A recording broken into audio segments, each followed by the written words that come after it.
Улсын их хурлын сонгуульд өрсөлдүүлэхгүй гэдгийн гол шалтгаан нь тус тойрогт нэр дэвших байсан Отгон баярын нэрийг буцаан баталгаажуулах хүсэлтэй гэж харж болохоор байна. Шаардах хуудсан дээр ч үүнийг товч бөгөөд тодорхой илэрхийлснээр нь тэднийг Отгон баярын талын хүмүүс гэж ойлгож болох юм.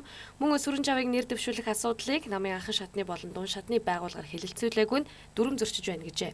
Шаардах хуудсанд гарын үсэг зурсан хүмүүс нь Увс аймгийн ардчилсан намын гишүүн Бүхмөрөн, Өлгий, Өмнөговь, Өндөр-Ханга, Зүүн-Ханга, Түргэн, Улаангом сумын нэр бүхий 12 хүн байгааг жиргээгчдийн дунд шилэн цагаараа нэрээр алдартай цогт гэрэл гарган тавьжээ. Тэрээр эмэгтэй хүнийг ингэж муухайд орд үзэх гэж гологдсон хүүхэн солиг сольсон жүжигчийг амьдаар тоглох гэжтэй ардчилсан намынхаа гэж харамсаж иргсэн байна.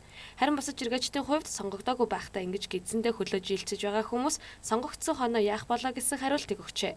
Шаардах хуудас хүргүүлэхдээ намын дарагдаа хаягдсанаас гадна ардчилсан эмэгтэйчүүдийн холбооны ерөнхийлөгч Салдангийн Одон Туяа болон Увс аймгаас сонгогдсон үндэсний зөвлөлдөх хорооны гишүүд итгэсэн байна.